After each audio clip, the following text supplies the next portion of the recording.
specialized in intimate, fine dining since 1977. We have a Wine Spectator award-winning wine list featuring California vineyards, and Chef Mark Vassow is renowned for his seasonal and daily California cuisine specials. Nefelli's, superb food, cordial service, and a delightful ambiance. Adam Spicer, as promised, our local defense attorney in the studio representing South Lake Tahoe State Line. You do both sides of the... Yeah, both sides. Good morning, Todd. But, yeah, morning. Yeah, I'm licensed California, Nevada. I travel around. I was actually in Bridgeport on Tuesday. Oh, no kidding, yeah. Down there, yeah. Susanville every once in a while, Downeyville. Uh-huh. But I try to focus on El Dorado and Douglas County, here on the South Shore. Does it make much of a difference for you that we're so broken up? I mean, around the lake, 5 different counties, 2 different states. I mean, city jurisdiction, county. I mean, what it means is more driving for me, honestly. Yeah. I mean, the more work I have here on the South Shore, the happier I am because I don't have to drive anywhere. We've got 2 courts right here on the South Shore of Tahoe. Right. We've got El Dorado's court and Douglas County's court right at the base of Kingsbury. So. Jeez. Hey, so we voted, California voted on Prop 47. Maybe talk quickly about what that was for people, just to remind people that did vote. Yeah, and then how it's affecting you and affecting all of us. It's a big deal. I'm glad you brought it up this morning, Todd. Prop 47 was passed last month in November. It was a voter initiative. And it was basically to reduce some felonies to misdemeanors. Before, about 5 years ago, drug possession could only be charged as a felony in California, as it is in most states. And when I say drugs, I mean basically everything except marijuana. Possession of everything except marijuana was charged as a felony. A few years ago, the legislature made it so that it could be a misdemeanor or a felony.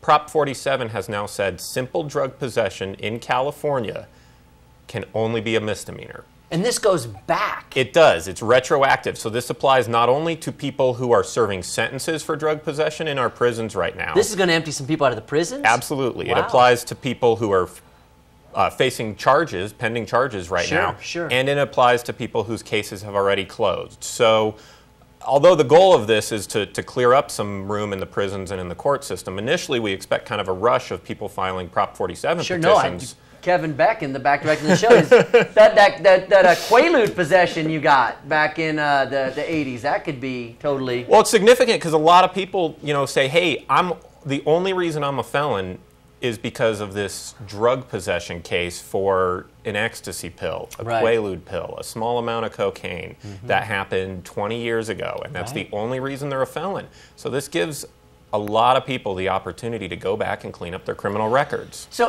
was the idea of this Proposition 47 from the beginning to create more space in our jails for the hardened criminals, to create more space in our courts for the hard? Is that? Yeah, that's part of it. And I think it was voted by the people of the state, not by the legislature. And I think the people of this state, among other states, have realized that, really going back to the 70s and 80s, the trend in criminal sentencing and criminal laws has been, let's get tougher.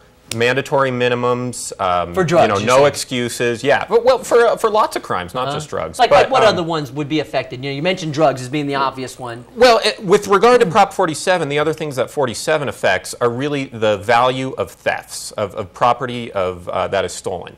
Before, the value that divided felonies and misdemeanors was around $400, okay? It went to $950 a few years ago, but it still left the prosecutors with discretion to say at $950, it could be a misdemeanor or a felony below that value. Now, $950 or below, if it's a theft below that value, only charged as a misdemeanor. So if you're a criminal, you're going, hey, I can steal a little bit more now and still be within my parameters.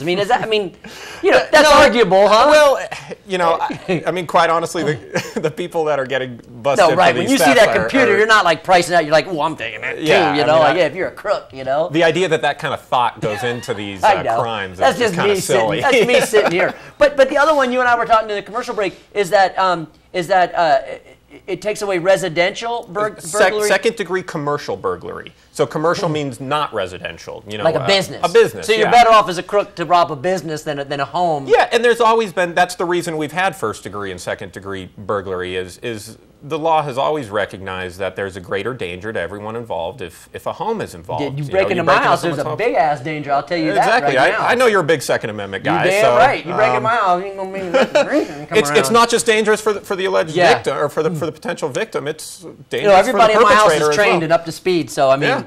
Ladies and gentlemen, do not break into Todd's house. Go for it. Go for it. I'll be home at about 10 o'clock. You want to come on over?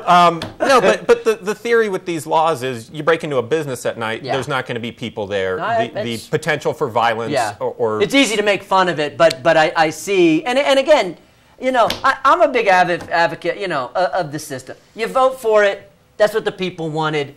It's easy to critique it. And this was pretty overwhelming. Yeah, was it? I didn't know that. I was gone when all that. I did vote, but absentee. I didn't absentee. I did. I really did. Again, I think that's super important, and I'm always, up for that.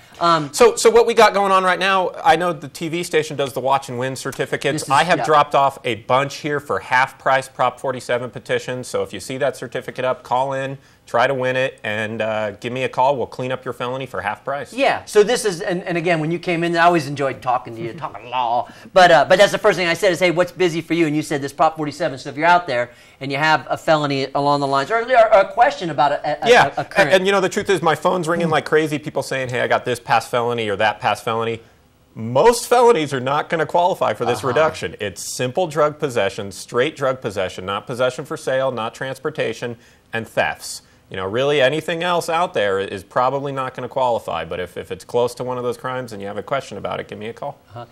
Here's just just a crazy one for you. You always know I'm going to swing for the fence. You don't know where I'm going. All right. But like as an attorney and you're out, you're a skydiver, a base jumper, you ski, you snowboard, you're out there. But what's the one thing as an attorney people just always oh, you're an attorney? Hey, let me ask you. What's the one silly question you get the most common what's on? I remember asking you, can I punch somebody in the face if they do? And you were like, nah. Well, on the criminal defense side, I do a lot of medical marijuana law, and it's constantly changing. So people always have questions. One of the most common questions is how much can I grow? How much can I possess? And that's the one you get asked the most. I get asked that a lot. In the areas I don't practice in, I get a lot of questions on employment law and landlord-tenant issues. People always want to complain about their boss or complain about their landlord, and I don't work in either, so I can't help. Sorry. Very interesting. Hey, it's always good talking to you, Adam. Keep coming back in here. Obviously, there's some business maybe for you to be had out of 47. And as we go into this period between now and New Year's, I know law enforcement out there really pushing the DWI. I'm glad you brought that up. Take a cab. Not enough time to talk about it right now, but DUIs will cost you thousands and thousands of dollars. A cab is $20 across town. Yeah, it's be hard smart. to beat. Hard to beat. And the South Lake Tahoe PD is on it. No, they are, and they should be. So it's good. So Adam Spicer, like I said, like he said, we'll be giving away these half price off consultation. You want to find out more? Call him. We can also get you in touch with Adam. We'll take a quick break and talk about the 7-day promising forecast when we come back.